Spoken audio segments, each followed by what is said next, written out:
नमस्कार, मैं प्रिया राज और आप देख रहे हैं एक न्यूज 24। जिस तरह से मैं आज बात करूंगी बिहार के सीएम यानी नीतीश कुमार के बारे में। हालांकि जब से बिहार के सीएम यानी नीतीश कुमार ने पूरे सदन में बिहार को विशेष राज्य के दर्जे की मांग उठाई थी, हालांकि उस समय से लेकर के आज तक सीएम नीतीश चर्चे में बने रहते हैं। इतना ही नहीं, जिस तरह से आए दिन सीएम नीतीश कार्यों का तबादला कर रहे हैं, जिस तरह से आए दिन वो जनता के बीच घिरे पड़े रहते हैं, जिस तरह से वो आए दिन जनता के बीच जाते हैं, बातों का जायजा लेते हैं, कहीं ना कहीं सीएम नीतीश के इस अंदाज को बिहार के लोग काफी पसंद करें।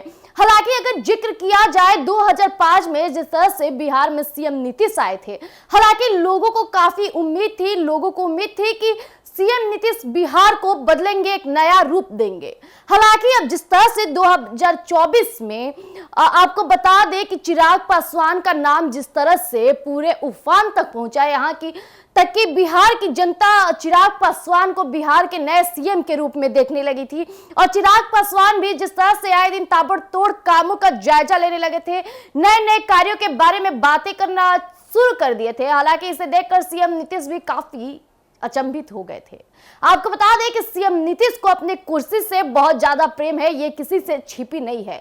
लेकिन हालांकि सीएम नीतीश भी कहीं ना कहीं डर गए थे, उन्हें लग गया था कि कहीं चिराग पासवान इस बार बाजी ना मार ले। हालांकि जिस तरह से हाजीपुर में चिराग पासवान ने पांचों की पांचों सीट जीत करके सदन भवन में एक नई मिसाल कायम की है। इस कम उम्र में जिस तरह से वो कामों का जायजा लेते हैं, एक्शन मोड में दिखते हैं, हालांकि सीएम नीतीश भी गड़बड़ा गए थे।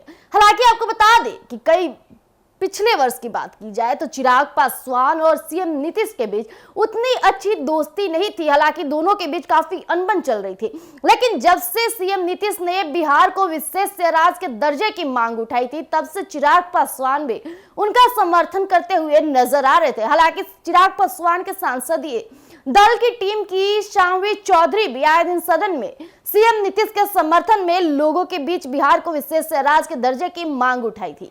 हालांकि आपको बता दें कि इस तरह के मुद्दे जब सामने आते हैं तो बिहार के लोगों को उम्मीदें जगती है। हालांकि आपको बता दें कि बिहार के सीएम ने अब जो बड़ा फैसला लिया है वो सभी के लिए चौंकाने वाला है।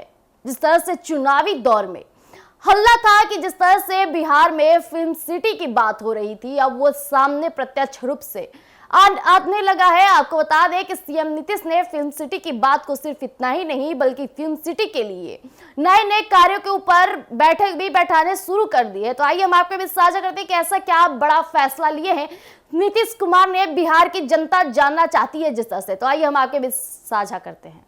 बिहार में फिल्म प्रोत्साहन नीति यानी 2024 को मुख्यमंत्री नीतीश कुमार की कैबिनेट ने स्वीकृति दे दी है, और नई शताब्दी में प्रवेश के साथ ही बिहार से यह मांग उठ रही थी कि वर्ष 2005 में जब नीतीश कुमार मुख्यमंत्री बने तो उन्होंने बिहार के बदलाव की बात की।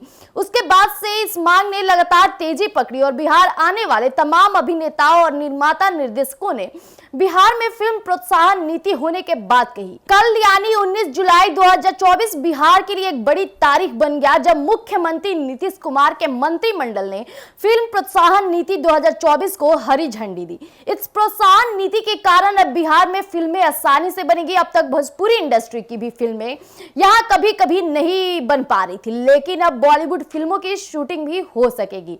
आपको बता दें कि देश के जाने माने फिल्म समीक्षक यानी विनोद अनुपम ने एक मीडिया चैनल से बात करते हुए कहा कि देर आए दुरुस्त है, आ तो गए। अब बिहार में फिल्मी कलाकार आएंगे, फिल्म बनाने वाले आएंगे और फिल्म बनेगी। इस तरह से बिहार फिल्म प्रोत्साहन नीति के एक नहीं 1000 फायदे होंगे। आपको बता दें कि सबसे बड़ा फायदा यह है कि बिहार की रोजगार की संभावना खूब बढ़ जाएगी, और उस आसपास अगर रोजगार की संभावना बढ़ जाएगी तो फिल्मों में अवसर मिलने की संभावना भी बढ़ेगी। इतना ही नहीं, फिल्म प्रोत्साहन नीति के कारण अब भोजपुरी के साथ साथ बॉलीवुड के निर्माता निर्देशक भी बिहार से जुड़ जाएंगे, और सिंगल विंडो सिस्टम से उन्हें अनुमति दी जाएगी और सुरक्षा मिलने लगेगी। तो आज अन्य राज्यों की तरह वह बिहार में फिल्मों की शूटिंग करने आएंगे। इतना ही नहीं, आपको बता दें कि फिल्मकार बिहार का रुख करेंगे तो बिहार छवि भी बदलेगी। उन्हें पता चलेगा कि असल बिहार वह नहीं जो फिल्मों में दिखा रहे हैं। फिल्मों की कड़ी समीक्षा के लिए मशहूर विनोद अनुपम भी बात करते हुए कई तस्दीक करते हैं। वह कहते हैं कि फिल्मकार असली बिहार देखेंगे तो बिहार में भी बिहार की नकारात्मक छवि दिखने काफी हद तक कम हो जाएगी। इतना ही नहीं, आपको बता दें कि मुझे लगता है कि तीसरी कसम छोड़कर किसी भी फिल्म ने बिहार की छवि को अच्छा नहीं बनने दिया और फिल्मकारों का बिहार की ओर आना इस मायने में जरूर फायदेमंद होगा। वही बात किया जाए फिल्मकारों को क्या क्या फायदा होगा, तो वो हम आपके बीच बताते हैं। जिस तरह से सिंगल विंडो सिस्टम से शूटिंग अनुमति हो जाएगी, देश में सर्वाधिक अनुदान की व्यवस्था होगी, 2 से 4 करोड़ रुपए तक अनुदान होगा, फिल्म और डॉक्यूमेंट्री फिल्म के लिए अनुदान होगा, वहीं धारावाहिक सीरीज के लिए भी अनुदान होगा, फिल्मों की शूटिंग के खर्च में सब्सिडी की जाएगी और फिल्म फेस्टिवल की सुरक्षा व्यवस्था, फिल्म के विषय पर काम में सहजता, स्थानीय कलाकारों तक पहुंचना आसान हो जाएगा। तो जैसा कि अभी आपने सुना कि सीएम नीतीश के एक बहुत बड़े फैसले यानी बिहार में फिल्म सिटी की बात को लेकर के अब बिहार की जनता काफी खुश हो जाएगी। जिस तरह से मैंने पहले भी जिक्र किया है कि सीएम नीतीश अब काफी एक्शन मोड में आ गए। जिस तरह से वो कामों को और बिहार की जनता के बारे में सोचे, कहीं ना कहीं ये काफी बड़ी बात हो जाती है।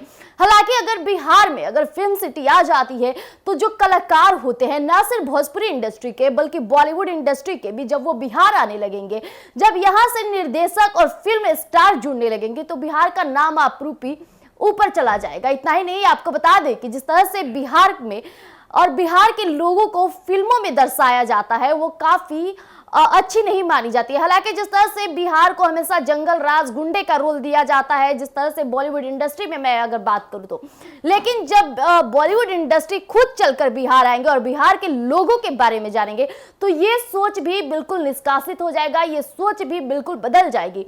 हालांकि बिहार में जो कार्य होंगे और अगर फिल्म सिटी आती भी है यहाँ पे तो रोजगार के अवसर मिलेंगे, युवाओं को फिल्म इंडस्ट्री में काम करने का अवसर मिल जाएगा। जिस तरह से युवा जो फेस होता है वो काम करने के लिए बॉलीवुड इंडस्ट्री हो भोजपुरी इंडस्ट्री हो बाहर में जाते हैं ताकि उन्हें एक छोटा रोल मिल जाए, लेकिन जब पूरा बॉलीवुड इंडस्ट्री बिहार में खुद आएगा तो वहां तो आपको जाने की जरूरत नहीं पड़ेगी। हालांकि आपको खुद अवसर मिल जाएगा और जो छोटे कलाकार भी है उन्हें भी फिल्म में काम करने का मौका मिल जाएगा।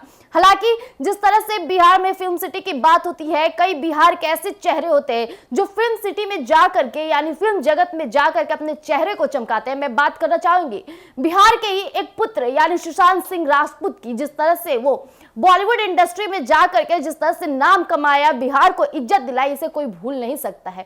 और ऐसे कई बड़े कलाकार हैं जो हमारे बॉलीवुड इंडस्ट्री और भोजपुरी इंडस्ट्री में जा करके जिस तरह से हमारे बिहार का नाम रोशन करते हैं अपने अच्छे प्रदर्शन से, वो किसी को नकाया नहीं जा सकता है। हालांकि अब बॉलीवुड इंडस्ट्री और भोजपुरी इंडस्ट्री खुद चलकर बिहार आएगी तो बिहार में रोजगार के अवसर खुल जाएंगे और यही हमारे बिहार के मुख्यमंत्री का बड़ा दावा है। और जिस तरह से मुख्यमंत्री बिहार के विकास के बारे में, लोगों के बारे में, युवाओं के बारे में, रोजगार के बारे में सोच रहे हैं वो कहीं ना कहीं बहुत प्रेरणादायक है और हम लोग चाहेंगे कि सीएम नीतीश आए दिन ऐसे ही एक्शन मोड में बने रहे। हालांकि यहाँ कंपटीशन आपको देखने को मिल रहा है। एक तरफ चिराग पासवान जिस तरह से आए दिन बिहार के मार्केटिंग की बात करते हैं, बिहार में रोजगार की बात कर रहे हैं, बिहार को आगे बढ़ाने की बात करें, वहीं सीएम नीतीश भी अब बिहार में रोजगार, मार्केटिंग और जिस तरह से फिल्म सिटी की बात कर रहे हैं, कहीं ना कहीं ये कंपटीशन हमारे बिहार की जनता को बहुत ऊंचाइयों तक ले जाएगा और बहुत अच्छा भी है हमारे बिहार वासियों के लिए। तो तब तक के लिए इतना ही। ऐसे आप बने रहिए एक न्यूज़ 24 पर। अगर यूट्यूब चैनल पर देख रहे हैं तो सब्सक्राइब फॉलो जरूर कीजिएगा। धन्यवाद।